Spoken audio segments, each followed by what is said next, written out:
Bom dia a todos.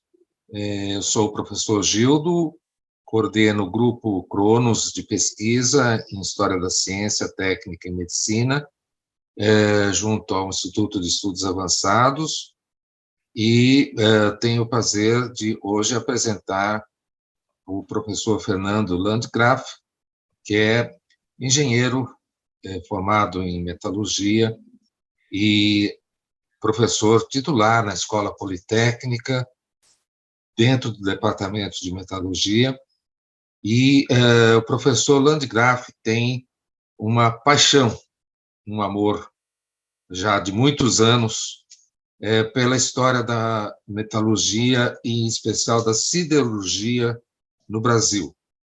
Então, ele tem uma série de trabalhos relacionados com a experiência pioneira entre nós, que foi a Fazenda Ipanema. E ele vai dar início em seguida, e aproveito para agradecer ao apoio da equipe do IEA, especialmente nas pessoas da Cláudia e do Jorge. Então, o professor Landgraf está com a palavra. Muito obrigado, professor Gildo.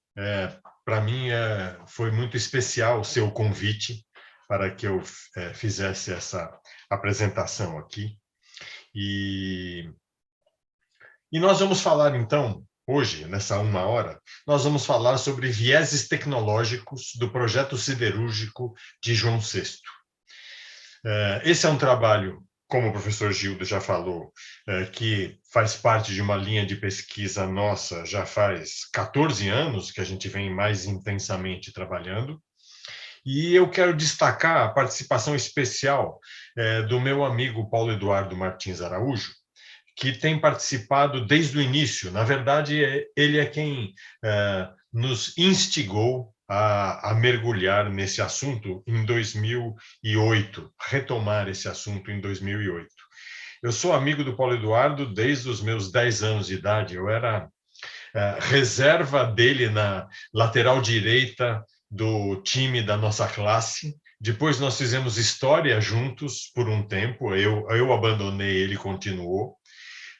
Depois nossos caminhos seguiram por caminhos diferentes, fui terminar minha engenharia, fui trabalhar como pesquisador no IPT, e o Paulo por seus diversos caminhos. A gente se reencontrou quando o Paulo voltou para São Paulo, e nós fizemos uma disciplina juntos, como ouvintes, uma disciplina da professora Laura de Melo e Souza, que foi uma maravilha, sobre o iluminismo. E aí, logo depois, nós, então, começamos a trabalhar juntos nessa história da metalurgia no Brasil, e, em particular, da Fábrica de Ferro de Ipanema. E esse nome, né, o viés tecnológico, viés no sentido de caminho ou direção que segue pela diagonal, uma direção oblíqua. Esse título passou por várias versões desde que eu comecei a trabalhar nele, julho de 22. Começou chamando método científico na operação de Ipanema, passou para erros tecnológicos na operação de Ipanema, relaxamos para desvios tecnológicos, e hoje a gente coloca como vieses tecnológicos desse projeto siderúrgico. Essa é uma apresentação, então, sobre um episódio da história da técnica, no momento da entrada da ciência nessa técnica. É a transição da técnica para a tecnologia. E a técnica que nós vamos tratar hoje é a produção de objetos de ferro metálico, partindo do minério de ferro, usando o alto forno. É um equipamento que nós vamos descrever. E a ciência que estava entrando naquele momento é a química. Esse projeto siderúrgico do João VI, ele está muito ligado com um personagem específico, que é o Rodrigo de Souza Coutinho, que era um nobre português que estava fora de Portugal no século XVIII, e volta para Portugal em 1796. Ele passou 15 ou 20 anos em Turim, e ele volta para Portugal e logo assume uma função de ministro do João VI, ou do João ainda um regente, né? E esse Rodrigo, ele deu muita importância para a siderurgia. O pai dele, na verdade, quando foi governador de Angola, em 1770, organizou a fábrica de ferro de Nova Oeiras, em Angola. Depois, quando o Rodrigo assume, então, essa posição ministerial, ele aprovou a participação do Zé Álvares Maciel, aquele degredado de Minas Gerais que foi parar em Angola, ele se oferece, o Rodrigo aprova a participação do Maciel na retomada dessa fábrica, fábrica de ferro de Nova Oeiras, em 1799. Isso não durou muito, o Zé Álvares Maciel morre e esse episódio se encerra logo depois. O Rodrigo de Souza Coutinho incentiva a criação da cadeira de metalurgia na Universidade de Coimbra, logo depois que o Zé Bonifácio volta da sua viagem de 10 anos, né, da sua bolsa de estudos de 10 anos viajando pela Europa. E o Rodrigo incentiva a criação dessa cadeira de metalurgia. Ele também ordena a contratação de alemães, técnicos alemães, para reconstruir uma fábrica de ferro em Portugal, a Ferraria de Foz d'Auge, em 1802. Ele também, quando ele vem para o Brasil, ou muito próximo do momento de vir para o Brasil, ele apoia a construção de um alto-forno lá em Minas Gerais, no distrito Diamantino, dirigida por um brasileiro, o intendente Câmara, que seria a fábrica de Gaspar Soares. O Câmara tinha feito a mesma, né, tinha viajado junto com José Bonifácio nessa bolsa de 10 anos viajando pela Europa. O Rodrigo também apoiou, quando ele vem para o Brasil, ele apoia o estabelecimento da Fábrica de Ferro de Ipanema, em 1809. Isso fica perto de Sorocaba, e inicialmente a fábrica foi dirigida por um sueco, com um grupo de metalurgistas suecos, e em 1814 passa para as mãos de um alemão, do Frederico Varnhagen, que vai ser o nosso personagem principal de hoje. O Rodrigo também incentivou o estabelecimento de uma outra fábrica de ferro, perto de Ouro Preto, dirigida por um outro alemão, que é o Eschwege. Vamos falar bastante dele também. Então, esse era nítido, assim, uma preocupação do governo português naquele momento, tanto em Portugal quanto na vinda para o Brasil, com essa questão metalúrgica e particularmente com o ferro. Muito bem. E de que vieses tecnológicos nós vamos falar hoje? Bom, nós vamos falar, em primeiro lugar, de um acontecimento excepcional, né? O Varnhagen conduziu 2 campanhas de produção de ferro nos altos fornos de Ipanema, e eu vou explicar por que isso é um feito excepcional. Em segundo lugar, o Varnhagen descreveu, ele não só conduziu, mas ele descreveu essa operação com muito detalhe. E essa descrição permite, hoje, analisar o procedimento que ele usou. E, portanto, falar sobre vieses, né? Que vieses são esses? Ele decidiu usar lenha como parte da carga do alto-forno, contrariamente à opinião geral dos especialistas da Europa, né? Ele usou lenha misturada no carvão. Carvão era o combustível usado por todo mundo, nós vamos discutir isso em detalhe. E ele usou também uma quantidade enorme de fundentes na carga do alto-forno, misturava calcário e outras pedras, um tal de diorito, numa quantidade enorme, nós vamos falar. São esses os 2 vieses de quem olha hoje para essa operação. Por que ele usou lenha? E por que ele usou essa quantidade enorme de fundentes? E será possível identificar o uso de um método científico, né, na operação do Varnhagen, nos relatos que ele faz e nas análises que ele faz? Então, esse é o grande ponto desse trabalho. O que a gente vai usar, né? Então, a ciência estava começando a ser usada nesse know-how, né, do como fazer da siderurgia moderna daquele momento, a operação do alto forno, que é uma técnica que já tinha 400 anos de desenvolvimento. A Europa já operava altos fornos há 400 anos. A China operava uma coisa parecida há 1000 anos. Mas é o momento da entrada da ciência, né? Do iluminismo europeu, particularmente francês, e aí um personagem importante, que é esse Jean Rassenfratz, escreve um livro, em 1812, chamado La Sidérotechnie, que descreve a arte de tratar os minérios para obter o ferro fundido e o ferro. Então, esse livro foi um livro super importante. Na verdade, já tínhamos vários livros sendo publicados, particularmente livros suecos. A Suécia era um grande fabricante de ferro nesse momento e autores suecos vinham produzindo livros sobre siderurgia já há bastante tempo, desde meados do século XVIII. A fábrica de Ipanema está aqui. Essa é uma imagem da fábrica de Ipanema e vocês estão vendo ali, marcado em amarelo, os altos fornos que o Varnhagen construiu, certo? Esse lugar é conhecido como Fazenda Ipanema, como o professor Gildo mencionou, e tem várias coisas aqui que são desse momento em que isso foi uma fábrica de ferro. E é um ótimo lugar para se visitar, viu? Quilômetro 100 da Castelo Branco, entra à direita na Castelo Branco, mas vai em direção a Sorocaba, que fica à esquerda. Lá no fundo você vai enxergar o Morro de Araçoiaba e não percam essa oportunidade. É excepcional. Fernando, desculpa, precisa compartilhar os slides. Estou compartilhando, né? Certo. Maravilha. Então, essa é a capa do livro La Sidérotechnie, do nosso amigo Rassenfratz. E aqui uma imagem, então, da fábrica de ferro de Ipanema. Como vocês estão vendo, lá no fundo, essa montanha que está cortada aqui é a montanha de Araçoiaba. Aqui, várias instalações ligadas à produção de ferro, que durou de 1810 até 1926.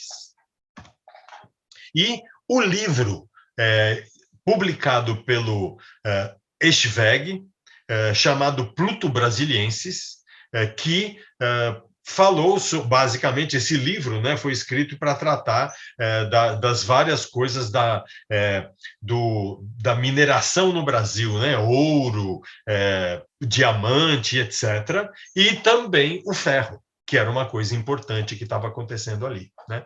E, então, a implantação e a operação de Ipanema foi objeto de uma detalhada descrição do diretor de Ipanema, que foi o Varnhagen, comentado pelo seu colega Eschwege. E, interessante notar, operação criticada pelo antigo chefe dos dois, né? O Zé Bonifácio foi chefe do Varnhagen e do Eschwege, e o Zé Bonifácio visita Ipanema em 1820 e escreve uma crítica à operação, muito interessante, que nós vamos discutir.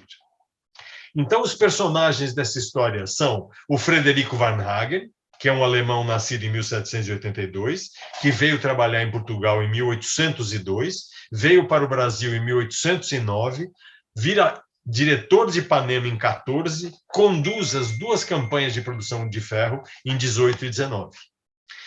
Outro personagem é o Guilherme de Eschwege, outro alemão, nascido um pouco antes, 1777, foi o chefe de Varnhagen em Portugal, veio ao Brasil junto com o Varnhagen em 1809, assumiu várias tarefas de mineração em Minas Gerais, escreveu o livro Pluto Brasiliensis em 1833. Zé Bonifácio foi o chefe dos dois em Portugal, voltou para o Brasil em 19, visitou Ipanema em 20, escreveu uma memória sobre a administração de Varnhagen e foi para o Rio de Janeiro proclamar a independência do Brasil. O Lars Hultgren é um sueco, nascido em 1770, trabalhou nos altos fornos na Suécia, veio para Ipanema em 1810 com a equipe de suecos. Quando os suecos foram embora, ele ficou. E ele trabalhou com Varnhagen por 5 anos, mas foi demitido pelo Varnhagen em dezembro de 19. E o Jean Rassenfratz, que é um francês, nascido em 55, trabalhou em laboratório com o Lavoisier, foi professor da École des Mines e escreveu aquele livro sobre siderurgia. Esses são os 5 personagens dessa nossa história de hoje.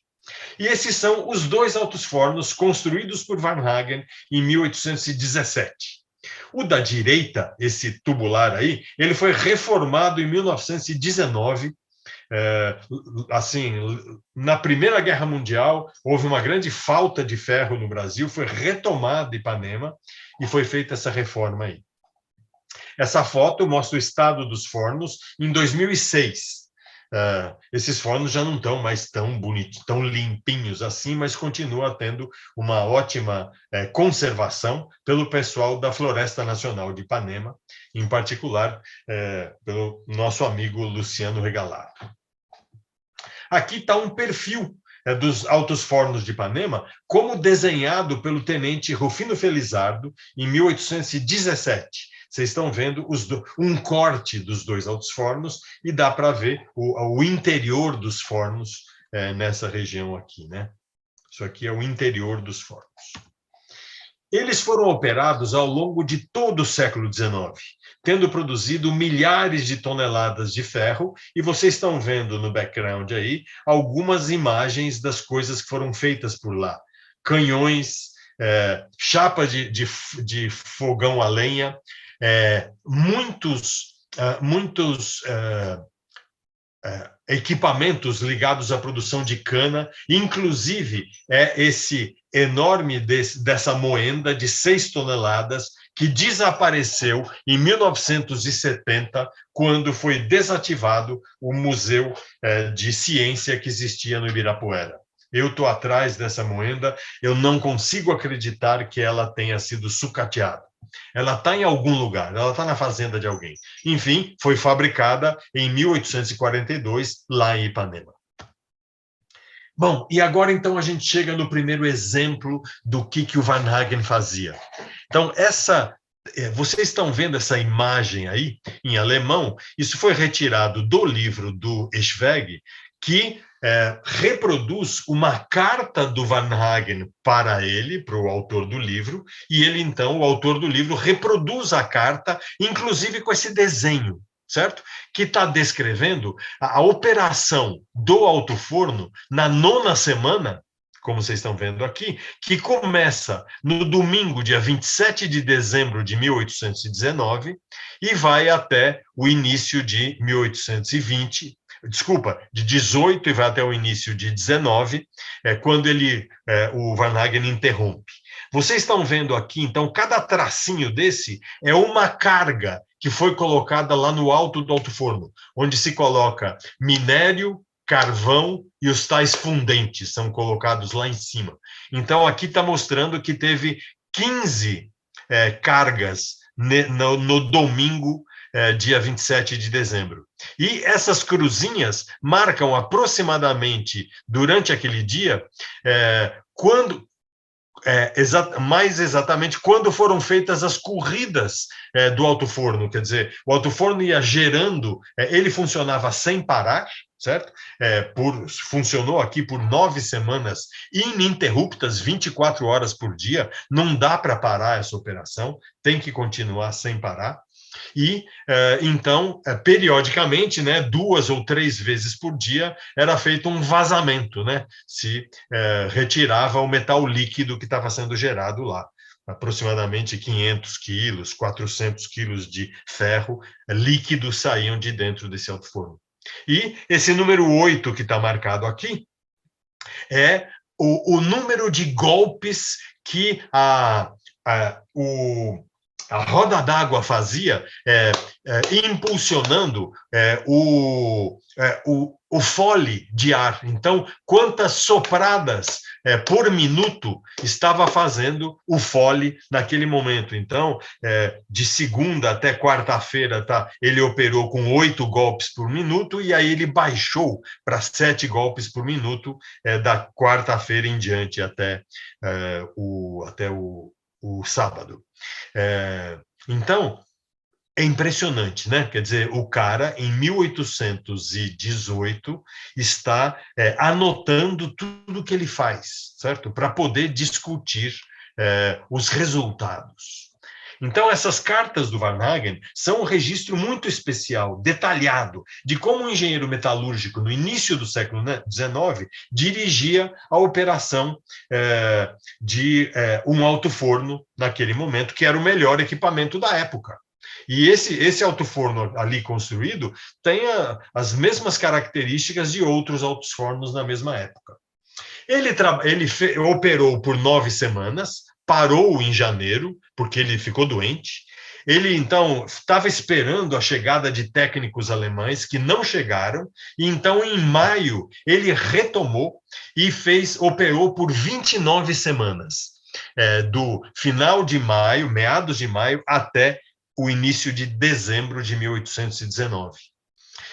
E ele escreve uma tabela. Essa tabela que vocês estão vendo aqui foi escrita pelo Varnhagen numa carta para o Eschwege, e o Eschwege publicou. E nós vamos entrar em alguns detalhes aqui do que é que ele está fazendo aqui. Então, essa tabela permite a gente tentar entender o que estava acontecendo, porque essa tabela descreve quantas arrobas de ferro ele produzia por semana, e várias coisas desse tipo que eu vou descrever para vocês. Inclusive a qualidade do ferro. Aqui, ó, Farbe des Rocheisen, que é a cor da fratura do ferro fundido que ele produzia, que era uma maneira de medir a qualidade daquele ferro fundido. Então, a gente vai discutir alguns aspectos, inclusive o que a gente considera uma decisão equivocada, o uso da lenha, e que a gente espera, então, iluminar o processo de pensamento desse sujeito. Será que a gente pode afirmar que é uma decisão equivocada, né? Então, vamos contextualizar um pouquinho. Então, o ferro no século XIX, né? A população mundial cresceu de 1 bilhão para 1,7 bilhões de pessoas ao longo do século XIX. A produção de ferro aumentou de 1 milhão de toneladas por ano em 1800 para 25 milhões de toneladas em 1900. Aumentou 25 vezes, ou seja, uma taxa de crescimento anual de 3% ao longo do século XIX. Na primeira metade, o que cresceu foi aplicações de ferro fundido. Então, objetos domésticos que nem dá para se ver muito bem, se vocês puderem visitar a nova montagem do Museu do Ipiranga, vocês vão ver várias coisas de ferro fundido do início do século XIX que tem lá, ferro de passar roupa, várias coisas assim, objetos domésticos. E também caldeiras e máquinas, né? E a gente vê lá em cima, aqui nesse slide, uma imagem do grande símbolo da primeira metade do século XIX, que é o Crystal Palace, a primeira exposição mundial, primeira exposição internacional em Londres, em 1851. Esse prédio é construído de ferro fundido e de vidro. Acontece que, nesse momento, né, no século XIX, a ferrovia cresce enormemente, e a ferrovia pede trilhos que são de ferro forjado, ferro laminado. Então, é um outro tipo de produto, né, que cresce enormemente na segunda metade para produzir trilhos, pontes, estruturas, e vai gerar o grande símbolo da segunda metade do século XIX, que é a Torre Eiffel, feita com ferro forjado naquela época. Só para diferenciar, só para ver a microestrutura, porque é com isso que eu trabalho. Então, aqui do lado esquerdo, vocês estão vendo a microestrutura do ferro fundido. É isso que sai de dentro do alto-forno. É um ferro líquido que contém 4% de carbono, que quando solidifica, esses veios pretos que vocês estão vendo na imagem do lado esquerdo, são veios de grafita. E isso preenche, esse líquido preenche muito bem as formas, né? E, portanto, você consegue fazer belas peças fundidas. Mas esse material, ele é frágil. O ferro fundido, você dá uma martelada nele mais forte, ele quebra. Já o ferro forjado, que é o que você pode ver do lado direito, né? O ferro batido, o ferro maleável, ele sai sólido depois do refino. Depois de remover esse carbono todo que ele tem aqui, ele fica dútil. Né? Mas agora ele é sólido até 1550 graus, ele tem alta resistência, mas ele é bastante dútil.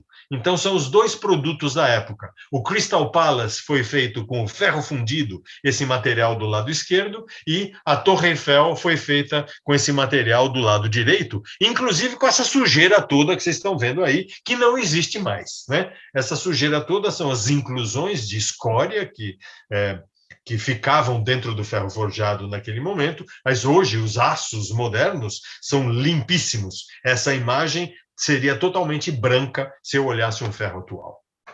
Muito bem. Os três processos usados no mundo no início do século XIX, então, eram a redução direta, que era uma coisa intermitente, operava de 4 a 8 horas, produzia 40 quilos de ferro batido, diretamente do minério, não passava pelo estado líquido. Ou então, a redução indireta, porque tinha duas etapas.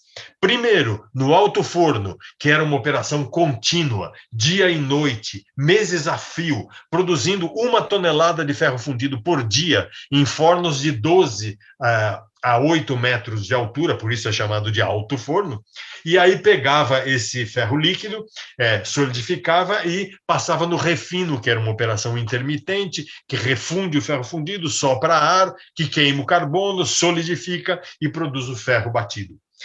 Ipanema construiu um processo estiriano em 1880, e esse é o forno, uma imagem daquele forno de Ipanema. Bom, o iluminismo em Portugal, então, ele traz essa questão, a crise da produção mineira brasileira, né? O fim do ouro brasileiro, era acreditado naquele momento ao fato de que acabou o ouro de aluvião. Mas se a gente entrasse, começasse a cavucar na rocha bruta, né, a gente seria capaz de encontrar mais ouro em Minas Gerais. Mas para isso precisava de ferro, e era um problema, o ferro chegava muito caro em Minas Gerais. Então, para enfrentar isso, então veio toda essa história de vamos mudar a Universidade de Coimbra, vamos introduzir a filosofia natural, vamos contratar um professor de química na Itália, que é o Domingos Vandelli, que vai ter uma enorme influência nos seus alunos. Os seus alunos vão querer estudar metalurgia, então o Zé Álvares Maciel vai para Birmingham, na Inglaterra, que é a capital do ferro naquele momento. O Zé Bonifácio e o Manuel Câmara, depois de estudar em Coimbra com o Vandelli, viaja para a França, Saxônia, Áustria, Itália, Suécia, para estudar mineralogia e metalurgia. O governo contrata um estudo de um outro estudante de Coimbra que estudou com o Vandelli e que diz que, olha, precisa ter alto forno em Minas Gerais. E aí, aquilo que eu já comentei com vocês, a criação da cadeira de metalurgia. Então, vem aqui o programa do curso de metalurgia, né? O texto do Zé Bonifácio. A metalurgia, com todos os seus pertences da criação de máquina, levadas de água, açudes, edifícios e etc., requer 1 ano por inteiro, às vezes mais, como se costuma praticar constantemente nas academias da Europa. Então, é a opção pelo alto forno, né?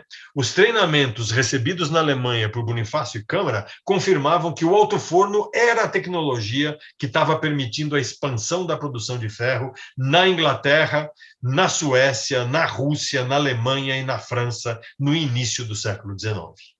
O alto-forno exigia operação contínua. Estou enfatizando isso porque era muito difícil operar, né? Era 24 horas por dia, precisava de ficar gente lá carregando o alto-forno, alimentando o alto-forno lá por cima, né?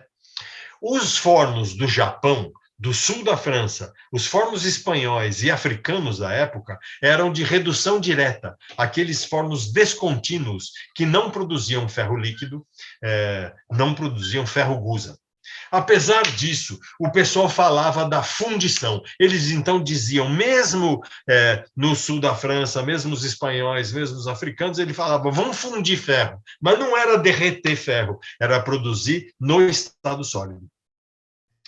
Quem produzia no estado líquido era o alto forno, né? E até hoje é assim. Hoje, no mundo, se produz 1,5 bilhões de toneladas de aço por ano, passando a enorme maioria, pelo menos 80%, passa por dentro desses altos fornos. Então, o formato do alto forno não mudou desde daquele tempo. Ele tem esse formato que vocês estão vendo aí do lado direito, e essas camadas, né, que vocês estão vendo, faixinhas amarelas e pretas, o carvão e o minério. Carvão e o minério. Na verdade, é minério mais fundente, né? Naquelas camadas amarelas que vocês estão vendo. E lá embaixo sopra ar. Então, o ar queima o carbono, lá embaixo, esse forma CO, o CO sobe pela carga e vai transformando o óxido de ferro, que normalmente é uma hematita, vocês estão vendo aqui em cima, Fe2O3, o CO reage, transforma em magnetita, Fe3O4, conforme vai baixando, reduz mais e transforma em wustita, que é FeO, e, por fim, chegamos no ferro puro. E esse ferro puro reage com o CO e com a grafita que está lá, né, com o carbono que está lá, e o ferro absorve carbono e baixa o ponto de fusão. Então, o ferro que puro só funde a 1.600 graus, arredondando, o ferro fundido, ou ferro com 4% de carbono, vai fundir a 1.100 graus. E esse forno chegava a 1.100 graus, então esse ferro ficava líquido. Isso é a operação do alto forno. Foi isso. Então, o Varnhagen fez isso, certo? Operou desse jeitinho. Ficava jogando lá em cima, 8 metros de altura, ficava jogando uma carga de carvão, uma carga de minério, uma carga de carvão, uma carga de minério. Como vocês viram naquela tabela, 15 vezes por dia, 19 vezes por dia. O governo português, antes do Varnhagen vir para o Brasil, o governo português investiu lá em Portugal, certo? Então, em Foz d'Auge, existe até hoje essas ruínas, né? O governo contratou um inglês para reformar e depois contratou esses alemães para operar. O Eschwege chega com 25 anos, ele tinha estudado metalurgia em Marburg, na Alemanha, e o Varnhagen chega com 20 anos, ele tinha trabalhado num alto forno lá na regiãozinha da Alemanha que ele morava. Eles tiveram dificuldades em Portugal, técnicas e políticas, né? Isso aqui é 1802. Em 1808, a corte vem para o Rio de Janeiro. Abre os portos, funda o Banco do Brasil, uma fábrica de pólvora no Rio de Janeiro e os 3 projetos siderúrgicos que eu já comentei, né? Então, além daqueles altos fornos que eu já falei, várias forjas são iniciadas pela iniciativa privada em Minas Gerais. Giral, São José, Gongo Soco, etc. Eu tive a oportunidade de visitar o Giral em setembro agora desse ano, 2 meses atrás, e coletar amostras de escória que nós estamos estudando. Nós temos um projeto de estudar os escoriais de Minas Gerais para ver todos os lugares em que se produziu ferro em Minas Gerais. E, é claro, tinha algumas fundições usando ferro fundido importado, e no Rio de Janeiro, na Bahia e em Recife, produzindo peças fundidas, né, com esse ferro importado, e aquele monte de tendas de ferreiro espalhadas por todo o Brasil, trabalhando com ferro importado. Então, existia uma siderurgia no Brasil nesse momento, né? Ipanema, então, dá para ver aqui São Paulo, a mancha urbana de São Paulo, Sorocaba, ali um pouco mais para o oeste, e Ipanema, aquela mancha vermelha, a verde que vocês estão vendo, é a Floresta Nacional de Ipanema, e dentro dela as ruínas dos fornos de fusão e várias outras coisas lá da fábrica de ferro de Ipanema. Então, entre 1814 e 1817, o Varnhagen construiu esses 2 fornos, a gente chama de altos fornos gêmeos, para produzir ferro-gusa, e oficinas de refino para produzir barras de ferro. Tá?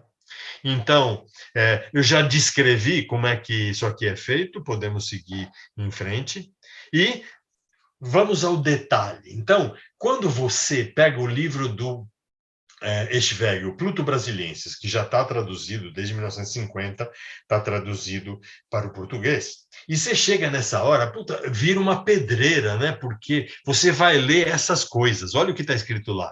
Na terça-feira, dia 3 de novembro de 18, adicionou-se em cada carga 2 cestos de carvão e 2 de cavacos.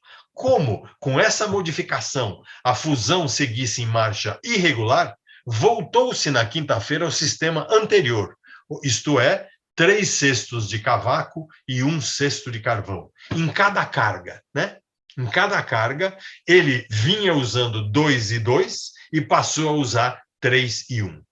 Para me convencer do efeito oriundo da alteração da proporção entre lenha e carvão, voltei no sábado a carregar 2 cestos de cavaco e 2 cestos de carvão.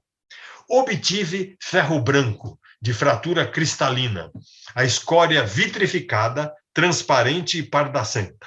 Era tão fluida que corria mesmo sobre a dame. Então, vamos lá. Obtive ferro branco. Ele está analisando a qualidade do produto dele. A cor da fratura era uma medida da qualidade, certo? Então, ele está mudando o processo e avaliando o que acontece com o produto, né? Então, isso aqui é método científico ou é tentativa e erro, certo? E então, na 9ª semana, ele fala, na terça-feira, a carga de combustível foi modificada. Está vendo esse quadradinho vermelho que eu pus aí, em cima desse ponto de exclamação ao contrário? É a marca dele dizendo, naquele momento, eu passei de 2,2 para 3,1. 3 cestos de cavaco e 1 cesto de carvão. O número de cargas, por essa razão, aumentou. Quer dizer, o número de carga não é uma coisa que ele decide. Ele vai medindo lá em cima, ele joga a carga e o carvão é queimado, a carga desce. Então, quando a carga desce um certo tanto lá que ele definiu, ele é obrigado a colocar mais uma carga. Então, quando ele modificou para 3 cestos de cavaco e 1 de carvão, o número de cargas aumenta. Então, olha só, domingo, 15 cargas, segunda, 15 cargas, terça, 15 cargas, quarta-feira, depois da adição da mudança para 3 cestos de cavaco e 1 de carvão, aumentou para 19 cargas. Ele está tendo que colocar mais cargas lá. E aí ficou 19, 20, 23, 19 a cada dia. Então, esse é um novo argumento que ele usa nessa discussão. O número de cargas por dia. E lá, no final das 10 semanas, ele conclui, com 3 partes de carvão e uma de cavaco e uma parte de carvão, a fusão sempre se fez regularmente. Melhor seria se fosse só com lenha. Apenas com o auxílio do carvão local, dificilmente se conseguirá uma fusão. Essa é a frase dele. Então, com base nisso, quando ele, isso aqui é janeiro de 19. Quando ele retoma em maio de 19, ele fala, eu só vou usar a proporção 3:1, baseado nessa frase. A fusão sempre se fez regularmente. Nós não sabemos o que isso significa, né? O que é a fusão sempre se fez regularmente? Infelizmente, hoje a gente não sabe interpretar. E aí, como eu já disse para vocês, na segunda fase, né, de maio a dezembro, ele não entra em detalhes, ele só apresenta essa tabela, ou pelo menos o Estveg, quando publica, só publica essa tabela. E aqui, então, dentre outras coisas, vocês estão vendo a cor do gusa, né? Cinzento claro, meio preto, branco, cinzento claro, meio branco, dito. Dito é idêntico, né? Meio branco, etc. Certo? Então, dá para ver que predomina aqui o tal do cinzento claro. Na tradução que o Murta fez em 1900 e esqueci a data, 45 ou 50. Tá? Não é a tradução certa, cinzento claro, nós vamos ver isso. Mas vamos ver, o que ele anotou, o que são essas colunas todas que tem aqui? É o número de cargas do alto-forno na semana, o número de cestas de lenha na semana, sempre numa proporção 3:1, porque ele anota o número de lenha, cesto de carvão, a massa de minério mais fundente na semana, né? Quantas arrobas de minério mais fundente ele adicionou? Qual a proporção da carga? Todas essas colunas aqui, tá vendo? Minério, diorito, cal, escória de refino e areia, era a proporção que ele ia colocando a cada semana, e ele ia mudando a cada semana. Isso são as variáveis da carga. E aí ele olha a variável do produto dele, né? O número de corridas de gusa, que tem a ver com a massa de gusa de ferro fundido que ele produziu por semana, na média 950 quilos por dia. Ele analisa a cor da fratura do gusa, que eu já comentei, e ele analisa a qualidade da escória, se ela era vitrificada e fluida ou se ela era curta e dura, certo? Então, olha o que ele faz, né? Isso é um engenheiro trabalhando em 1819. Muito bem, os resultados não foram os esperados. Ele queria um ferro com fratura cinzenta, que é o que a gente associa à presença de grafita formada na solidificação, aquela imagem que eu já mostrei. Mas ele obtinha, na maior parte das vezes, a tal da fratura mesclada, meio cinzenta, meio branca. Ele gostaria de ter o material totalmente cinzento, como vocês estão vendo aqui, e não manchado. Isso aqui é o que os alemães, na época, chamavam de Halbirt, e que, em francês, era trutado. Olha a imagem que vocês estão vendo. Os franceses chamavam essa cor da fratura de fratura trutada, porque era um fundo branco com manchas pretas, né? E, na maior parte das semanas, obteve isso. E essa região branca aqui é uma região muito frágil e preenche mal. O líquido, quando ele está assim, preenche mal a forma. Então, não dá uma boa qualidade. Quando eu tenho um ferro fundido com fratura mesclada, não é o que ele queria. Ele queria totalmente cinzento, totalmente dessa cor, que essa cor mais escura que vocês estão vendo aqui estivesse no material inteiro. A outra coisa é a relação fundente-minério, né? Então, dá para ver ali pelas contas, pelos números que ele oferece, né? A gente consegue fazer umas contas, né? E concluir que ele está usando mais ou menos uma proporção de 1:1, minério para fundente. Isso é uma quantidade enorme, não precisa disso. Não precisa tanto fundente. Hoje em dia, é 10% da carga que é de fundente. Mas era o padrão da época, certo? Então, mesmo o Rassenfratz, aquele francês, mostra números semelhantes aos usados pelo Varnhagen. Então, a gente não pode criticar o Varnhagen por isso, porque ele estava usando o que era a prática da época. Hoje, a gente olha e fala, mas por quê? Bom, era o que eles usavam e temos explicações, mas não cabe aqui a gente entrar. Agora, essa história de misturar lenha com carvão, este é um problema, né? Por que ele faz isso?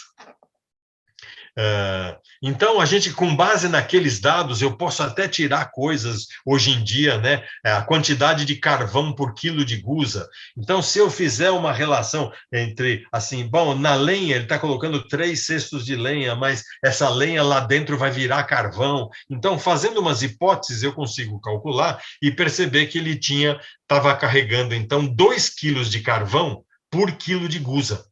Hoje, nós temos altos fornos a carvão vegetal. O Brasil é o maior produtor mundial de ferro-gusa com carvão vegetal. E o consumo é da ordem de 0,65 quilos de carvão por quilo de gusa. Então, ele estava gastando muito carvão. Por quê? Porque essa lenha baixava a temperatura dentro do forno. A gente sabe hoje que quando a temperatura baixa, o ferro fundido não consegue absorver silício da carga. E não tendo silício, vai dar isso aqui. Essa microestrutura trutada, né, mesclada, como a gente chama hoje, é o resultado da baixa temperatura de operação causada pelo uso da lenha. Certo? Então, hoje a gente consegue interpretar o que estava acontecendo com o Varnhagen. Mas ele não sabia disso ainda. Essa história do silício e da necessidade de ter silício no ferro-gusa é uma coisa que fica clara um pouquinho depois. Mas o Varnhagen e o Eschwege vieram da Alemanha em 1802. Então, eles não pegaram essa evolução, né? Os dois autores mais importantes da época, o Hassenfratz e o alemão Karsten, são muito claros em dizer que só se usava carvão. O Hassenfratz escreve no livro dele, em 1812, um grande número de metalurgistas tentou fundir minérios somente com madeira, ou com madeira misturada com carvão. Então, o que esses alemães estavam fazendo não era absurdo, né? Um grande número tentou. Apesar dos resultados obtidos nesses testes, continua-se a utilizar carvão vegetal sozinho e sem mistura, certo? Então, se sabia que não devia usar, né? E é isso, o poder calorífico da lenha é 4.000, hoje em dia a gente fala, né? 4.500 quilocalorias por quilo, muito menor do que o poder calorífico da lenha, que é 7.000 quilocalorias por quilo. O Zé Bonifácio, quando visitou Ipanema em 1820, ele falou: observou-se nessa segunda campanha que, quando a proporção do carvão era maior do que a dos cavacos, o ferro era mais macio e menos quebradiço, e as cargas não se precipitavam com tanta rapidez. E assim devia acontecer, segundo a teoria e as regras da arte. O Zé Bonifácio é metido pra caramba, certo? Quer dizer, esse cara, né, ele estudou metalurgia e ele vem e tem essa opinião. Ele confirma que com mais carvão as cargas não se precipitavam com tanta rapidez. Ou seja, o número de cargas era menor. Mas ele dizia, o ferro-gusa era nesse caso ficava menos quebradiço. Mas peraí, como assim o Zé Bonifácio fala que quando trabalhou na segunda campanha com proporção menor de lenha sobre carvão, ficou melhor? Ué, o Varnhagen não falou que usou 3:1 em toda a segunda campanha? O que pode ter acontecido? Bom, qual terá sido o papel daquele sueco nessa história, né? Ele foi dos poucos suecos que continuaram com Varnhagen desde 1814. O Varnhagen o demitiu logo no final da campanha, dezembro de 19. O Bonifácio pode ter encontrado com ele em São Paulo, antes do Bonifácio ir para Ipanema em abril. O Zé Bonifácio fala, a fábrica nova foi construída por Hultgren, debaixo da direção de Varnhagen. Então, o Bonifácio sabia que o papel do Hultgren tinha sido muito importante. E ele menciona que, dentre os erros cometidos pelo Varnhagen, foi ter demitido o mestre de máquinas, que é o Hultgren. Então, vários comentários sugerem a ideia de que o Bonifácio recebeu informação privilegiada do Hultgren sobre as campanhas, diferente daquilo que o Varnhagen descreve, né? E o Bonifácio ainda fala: o administrador substituiu as cabeças de cepas que a fábrica usa em Foz d'Auge pelo método dos cavacos, né? As cepas são melhores que os cavacos por ser a cepa mais compacta. Cepa era o que era usado lá em Portugal, certo? Fábrica de Foz d'Auge é lá em Portugal. Então ele fala, bom, o Varnhagen, em vez de usar cepa, que era o que existia lá em Portugal, ele substituiu pelo cavaco. E a cepa é melhor do que o cavaco. É menos inflamável, mais rica em carbono, e por isso não deve precipitar as cargas tão rapidamente. Com o cavaco, deve haver uma outra proporção com o carvão, se quiser obter fundição regular. E ferro gusa ou ferro cru, menos branco, mais macio, menos quebradiço, e, portanto, capaz de obras de ferro coado. Interessante é que o Bonifácio não chega a ser contra o uso de cavaco. Ele fala a proporção devia ser outra, mas ele não fala devia ter usado só carvão. A gente não sabe o que o Hultgren pensava sobre essa história de misturar lenha com carvão. A gente sabe que, em 1825, uma revista sueca publicou um artigo exatamente sobre o alto-forno de Hagelsrum, onde o Hultgren tinha trabalhado antes de vir para o Brasil. E esse artigo reportava que só se usava carvão, minério e calcário na carga do alto-forno. Portanto, logo depois do Hultgren ter saído, eles operavam só com carvão. E, na verdade, na Suécia, se operava basicamente só com carvão. Fazia-se experimentos diferentes. Então, a mesma revista, em 1850, comenta experimentos com mistura lenha mais carvão, mas informa, os experimentos foram descontinuados. Essa história de usar lenha ficava lá, né, o tempo inteiro reaparecendo. É óbvio, né? Quer dizer, porra, se lá está quente, por que eu não... lá dentro a lenha vai virar carvão. Então, para que eu preciso ficar gastando dinheiro para produzir carvão? Eu podia colocar só lenha lá em cima. A lógica faz algum sentido, né? Essa ideia de usar. O Eschwege, ele comenta, logo depois desses comentários do Varnhagen, né, de tudo que ele copia das cartas do Varnhagen, o Eschwege fala, observação, não recebi do meu amigo Varnhagen nenhum esclarecimento complementar sobre a sua recusa de fundir somente com lenha. Parece, como se verifica pela tabela, que ele não fez sequer uma única experiência nesse sentido. Quer dizer, o Eschwege, ele trabalharia com 100% de lenha. Na verdade, lá em Portugal, ele já fez isso, né? Olha só o que o Eschwege escreveu, publicou, né, em 1812. Para comprovar o que eu tenho exposto, quero referir em breve aos experimentos e ensaios que se fizeram na fábrica de ferro de Figueiró dos Vinhos, quer dizer, quando eles estavam juntos em Portugal. Eschwege e Varnhagen juntos em Portugal. No princípio, procurou-se fundir ferro do mesmo modo que usam todas as fábricas até agora conhecidas, quero dizer, com carvão. Verdade é que eram qualidades de carvão, como a cepa e o sobreiro, de que certamente ainda nenhum metalurgista prático alemão usou.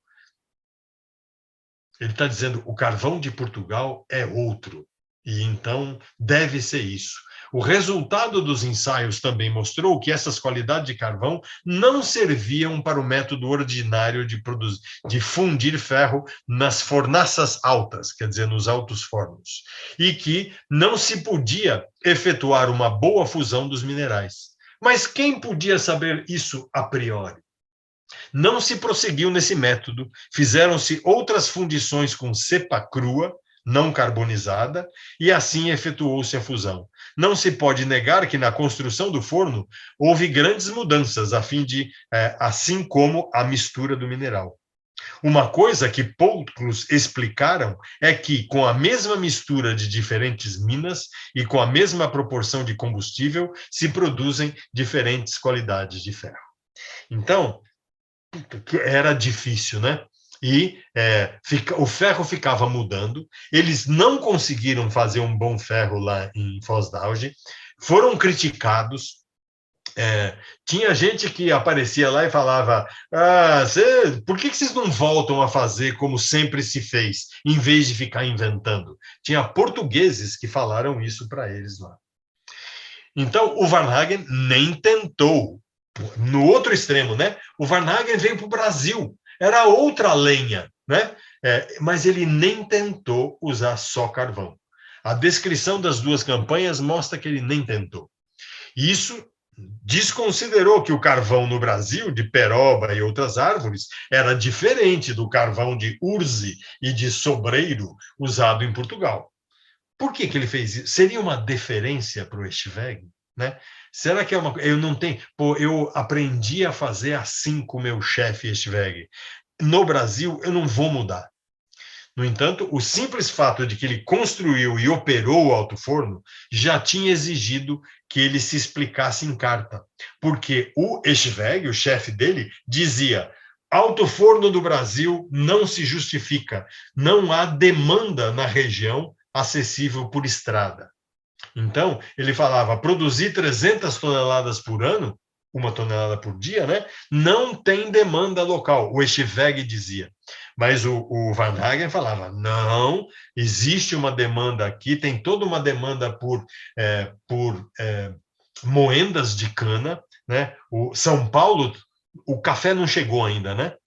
No interior de São Paulo. São Paulo está produzindo cana nesse momento, produzindo açúcar. E açúcar estava em plena mudança tecnológica de moendas de madeira para moendas de ferro. Então, ele achava que se justificava. Então, por que tomar uma decisão tão diferente, né? Bom, o Eschwege não conseguiu operar o alto-forno de Foz d'Auge e atribuiu isso ao carvão. Ele não deu nenhuma teoria, né, que explicasse por que ele quis usar só lenha. Simplesmente, ele experimentou só lenha e pareceu que ficou melhor. Falta de experiência, Eschwege e Varnhagen tinham trabalhado pouco tempo com alto-forno na Alemanha. O alto-forno de Portugal, Foz d'Auge, nunca operou continuamente. Portugueses criticaram a competência de Eschwege e Varnhagen em Portugal. Será que foi oportunismo? Tinha falta de carvão. Era difícil ter um fornecimento regular de carvão. Uma solução era usar lenha, né?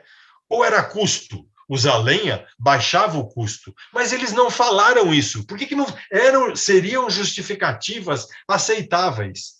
Nenhum dos dois usou essas explicações. Simplesmente usaram lenha. Bonifácio dizia que ficou frustrado quando recebeu Eschwege e Varnhagen para trabalhar no alto-forno em Portugal, porque ele esperava receber operários e recebeu barões. Ele falou isso, né? O Eschwege era um barão, era um von Eschwege. Mas, naquele momento, operários não saberiam interpretar os resultados da operação e encontrar melhores soluções. Por onde que andava a ciência naquele momento, né? O Rosenfratz tinha escrito, lá em 1799, nos últimos anos, os progressos da química na França foram rápidos, o que a levou do estado de uma ciência absolutamente hipotética a uma ciência direta e positiva. Isso se deve a numerosas descobertas dos sábios franceses, a sua ligação com os geômetras, os matemáticos, na verdade, né? Mas ele chamava de geômetras, a exatidão dos seus experimentos, a introdução de pesos e medidas e a analogia que o célebre e infeliz Lavoisier, que tinha sido decapitado 10 anos antes, realizou entre uma equação e um experimento de química. Então, é isso que está acontecendo. Em 1799, ainda não existia a equação química. Ele só está dizendo que o Lavoisier estava pensando nessa relação entre um experimento de química e uma equação. Os livros do século XVIII tinham dado um grande passo ao reconhecer a importância das técnicas, né? As técnicas deixavam de ser um assunto de pessoas de segunda ordem, né? E aí os enciclopedistas foram às fábricas para descrever as técnicas, listavam as características e práticas nas diferentes áreas famosas pela produção de ferro. Mas era descritivo, certo? E essa história, então, tinha limites. Um espanhol, o Andrés del Rio, que foi contemporâneo do Bonifácio em Freiberg, onde o Bonifácio estudou metalurgia, né?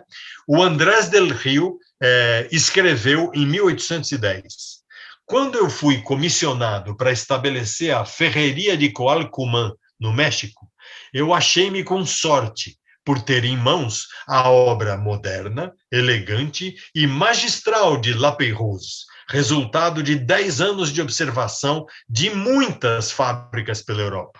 Entretanto, seu tom cheio de certeza de nada serve em matérias que a cada dia têm progressos. O melhor que se pode dizer é: repete meus experimentos, e se não saírem bem, faça variações, conforme princípios de alguma teoria sã. Então, aqui está o método científico, certo? Isso é o método científico. Se for preciso, varie, conforme princípios de alguma teoria sã. Precisa ter hipótese e não mudar simplesmente, né? Porque, bom, tem que mudar alguma coisa. Mas sou eu falando 200 anos depois, né? Eu criticando o pobre do Varnhagen 200 anos depois. A química estava chegando. O desenvolvimento da análise química, do conceito dos equivalentes químicos no século XVIII, foi fundamental. A descoberta de que existia um elemento químico chamado oxigênio ocorreu por volta de 1775, então 35 anos antes do Varnhagen estar operando. Mas o Varnhagen não usa a palavra oxigênio nas suas 12 páginas das cartas, e nem o Eschwege usou em todo o seu livro. Então, o Eschwege não conhecia a palavra oxigênio, que era uma coisa super importante, né? O minério tinha oxigênio, ele estava soprando ar que tem oxigênio, né? Mas desvios aconteciam nas melhores famílias. O próprio Lavoisier, junto com o monge e o Rassenfratz, diziam que o ferro fundido continha ferro e oxigênio. Porque, pensa bem, olha a lógica dos caras, né? Eu saio do minério, produzo uma coisa intermediária e vou para o ferro puro. Então, se o minério tem oxigênio, ele analisou, ele cometeu um erro de análise química e concluiu que o ferro fundido tinha oxigênio. Então, isso foi um erro, demorou para eles aceitarem isso. Os alemães não, refizeram as análises químicas e falaram: não, ferro fundido não tem oxigênio, né? O Karsten, que a gente já citou aqui. E, naquela época, ainda não havia essa noção das reações químicas, né? Que a gente usa hoje. Como é que eu descrevo a produção do ferro hoje? Eu digo que Fe2O3 mais 3 monóxido de carbono dão 2 ferro mais 3 CO2. Essa representação não existia naquele momento. Um autor francês, que tem artigos muito interessantes sobre a tecnologia dessa época, comentou em 2008 que a suposição errada de que o ferro branco continha oxigênio não impediu os franceses de continuar acertando a transformação do ferro branco em ferro batido. Certo? Então, o fato de estar errando não atrapalhou, né? Mas ele fala, atrapalhou o avanço da tecnologia na França. A ciência da época, portanto, não ajudaria o Varnhagen a concluir que era melhor trabalhar só com carvão. Só o advento da termodinâmica química poderia fazer isso, com base no Carnot, Clausius e Gibbs, a partir de 1870, ou seja, 50 anos depois. E depois do Varnhagen, o pessoal continuou usando lenha verde em Ipanema, pelo menos até 1845. Agora a proporção mudou. A proporção de lenha para carvão era 2:1 em 1841. Só com o diretor Mursa, que assumiu em 1865 e tinha estudado em Freiberg, e o Mursa ficou lá até 1890, abandonou o uso da lenha no alto-forno e usou só carvão. O Pandiá Calógeras, que estudou engenharia de Minas em Ouro Preto em 1890, afirmou que o ferro-gusa de Ipanema era problemático, porque tinha um alto teor de titânio, né? O Varnhagen decidiu sair de Ipanema em 1821. Quando Dom João VI avisou que ele ia voltar para Portugal, o Varnhagen não tinha certeza que as coisas aqui no Brasil iam garantir a aposentadoria dele. Que novidade, né? E voltou junto com o João VI para garantir, ó, eu sou empregado do governo português, vou voltar para Portugal. O Eschwege também voltou. A direção de Ipanema foi passada a Rufino Felizardo, um cara importante, um engenheiro militar que faz a primeira planta de São Paulo, o primeiro mapa da cidade de São Paulo foi feita por esse cara. A gente não sabe a prática de fusão que ele usou. A gente tem que reolhar as pastas do Arquivo Público do Estado de São Paulo para ver se tem alguma informação sobre isso. O sueco Hultgren foi recontratado pelo Rufino logo depois, e lá ficou até 1830, até morrer. O conhecimento acumulado naqueles experimentos, né, infelizmente, não teve oportunidade de se disseminar.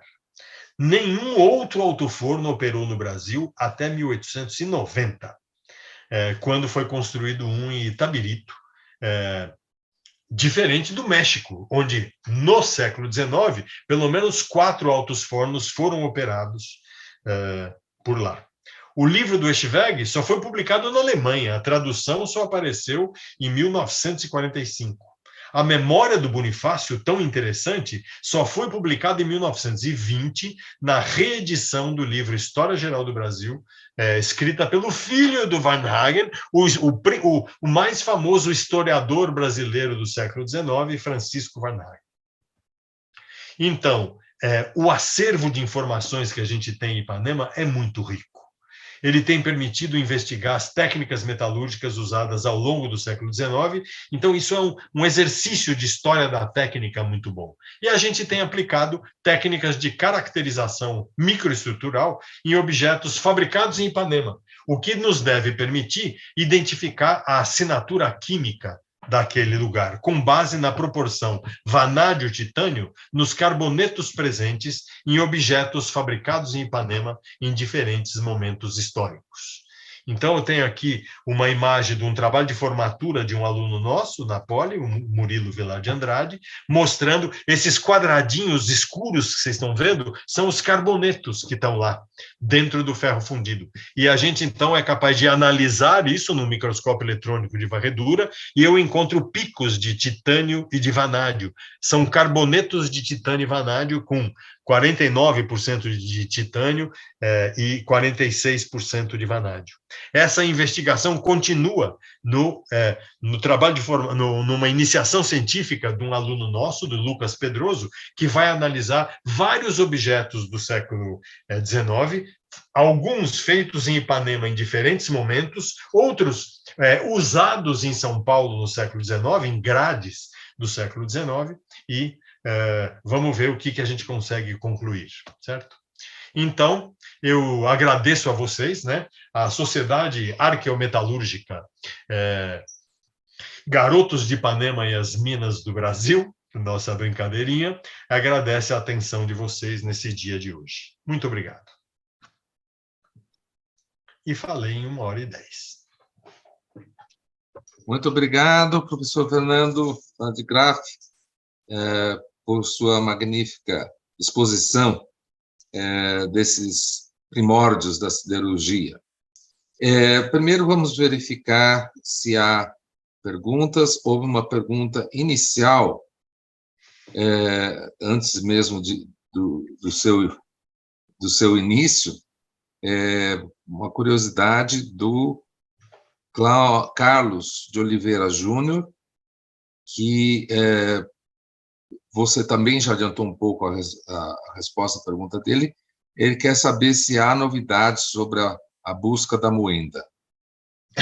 Não há, não há. Não sabemos onde é que, quem foi que pode ter pegado essa moeda. Não sabemos. Certo. Houve aqui um pedido, porque alguém perdeu alguns slides, mas eu posso também já adiantar que, após a edição desta palestra pelo IEA, ela vai aparecer gravada no YouTube com as respectivas, os respectivos slides, e estará, então, à disposição para quem teve problemas durante a apresentação. Não entraram mais perguntas, Fernando, mas eu tenho algumas dúvidas.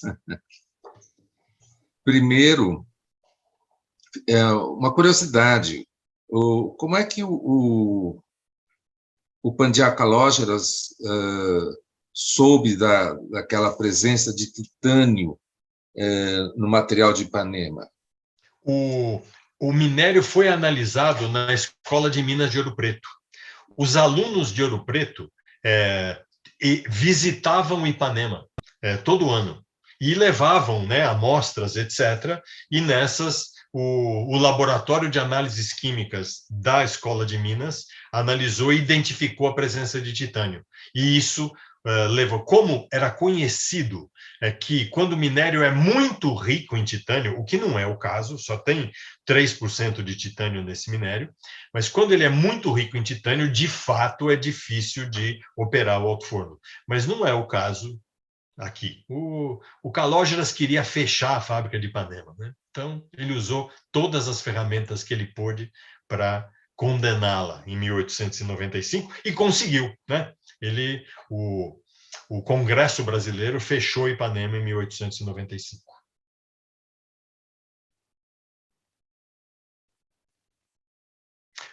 Não estou te ouvindo, Gildo. Sim, você também poderia comentar algo sobre essa permanência solitária de Ipanema na siderurgia do tempo do Império até o início da República, porque se, apesar desses percalços, esta fábrica produziu tantos artefatos, talvez corrigindo aquelas tentativas do Van Hagen, o que significou Ipanema na história da metalurgia brasileira? Tá, você fez várias perguntas, né? Então, como é que eu interpreto isso? Primeiro, o Brasil tem no século XIX, tinha essa vocação caranguejeira, né, de viver nas costas do Brasil, né? E essa situação tornava difícil você concorrer com o preço do ferro que chegava importado em todos os portos brasileiros, né? Então, a concorrência do ferro importado era muito forte no Rio de Janeiro, na Bahia, em Pernambuco. Então, existiam fundições por lá, né? Mas com ferro importado. Bom, mas e Minas Gerais? Minas Gerais estava longe das costas do Brasil, então, e tinha uma demanda de ferro importante. Começa com a mineração e vai para a agricultura, né? Minas Gerais é o estado mais populoso do Brasil naquele momento, ou pelo menos na primeira metade, demandando ferro. Isso justifica, em Minas Gerais, o surgimento de muitas pequenas forjas, né? Forjas que produziam aí alguma coisa tipo 20 toneladas por ano, 30 toneladas por ano, atendendo o mercado local, né?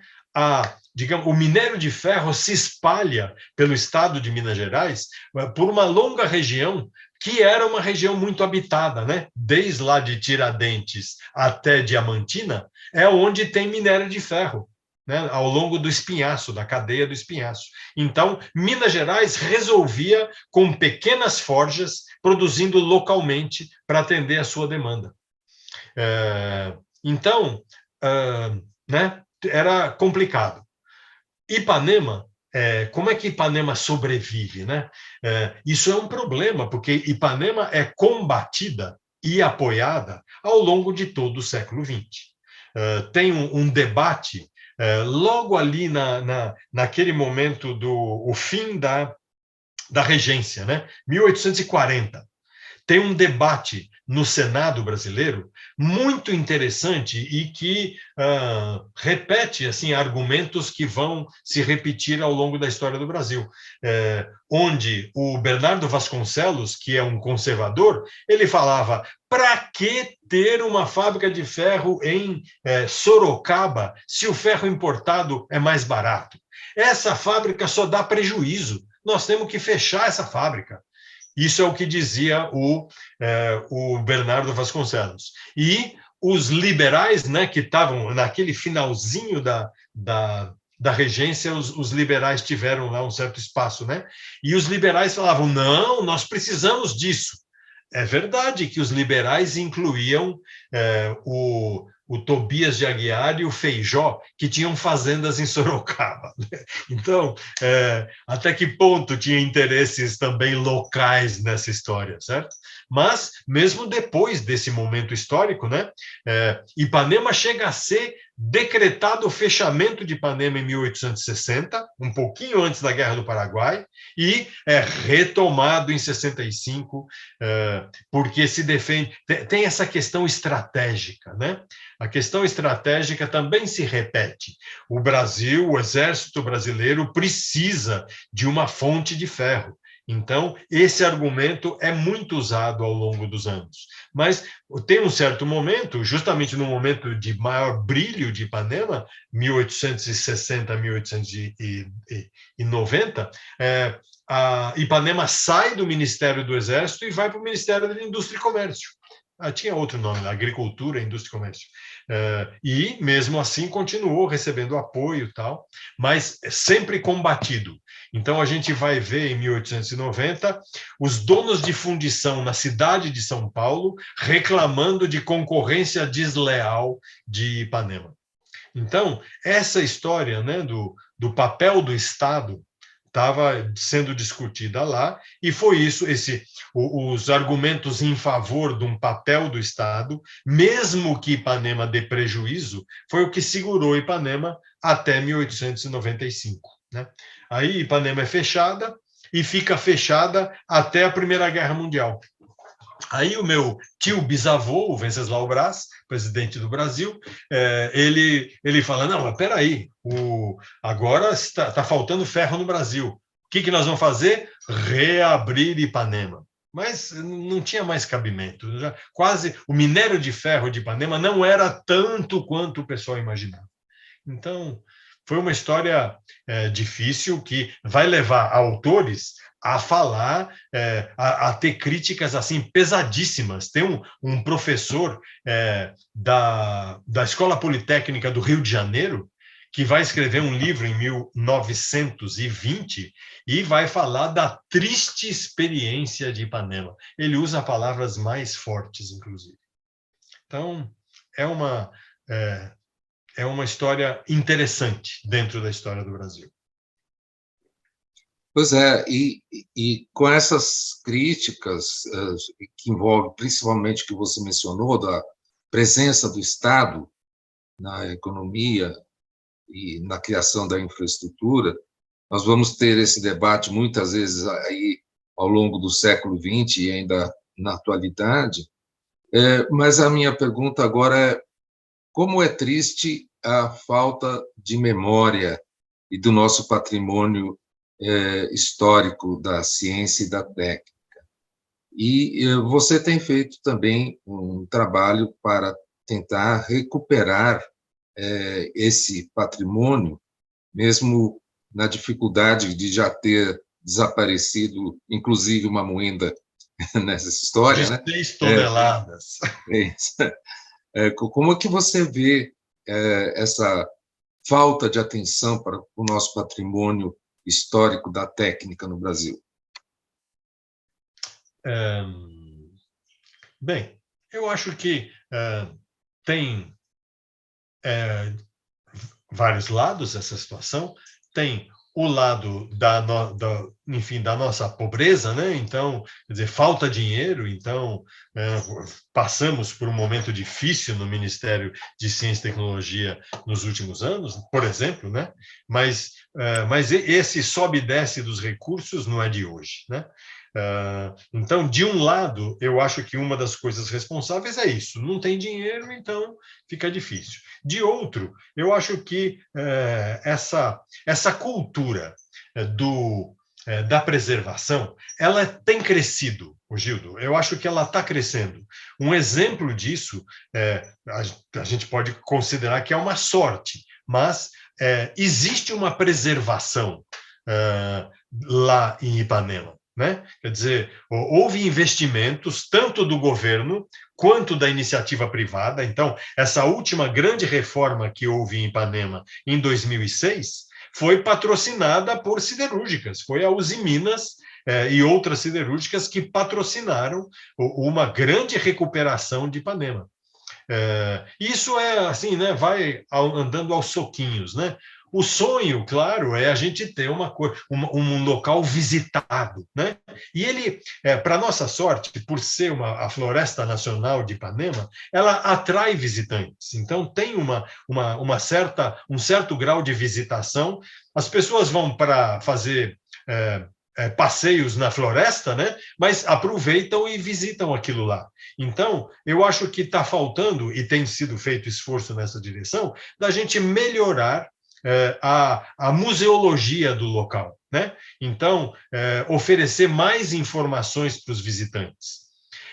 Está em discussão, mais uma vez, está em discussão uma certa, não é privatização, né? Mas a passagem, né? Esqueci a palavra certa agora, de que a iniciativa privada possa tocar Ipanema, a Flona Ipanema, certo? Porque é um problema, né? Quer dizer, a nossa legislação é terrível, então o pessoal lá da Flona de Ipanema não pode vender livros sobre Ipanema, que seria, por exemplo, seria uma fonte de renda, né? Ou vender seja lá o que for, porque é a maior complicação, né? Um organismo do governo vender qualquer coisa, nossa, né? Parece que vai acontecer um grande desastre, vai acontecer a Lava Jato vai passar por lá, sei lá, né? Então, nós temos que encontrar maneiras, né, de que seja mais factível, né, uma cooperação público-privada na administração desses bens, né? Eu acho que nossa, como chama? O Museu de Ciência e Tecnologia no Parque Dom Pedro? O Catavento. O Catavento é uma experiência nesse sentido, né? De sucesso. Muita gente vai no Catavento, né? Então, eu acho que agora o Museu Paulista, essa nova montagem do Museu Paulista, está super bonito e mostra o trabalho, né?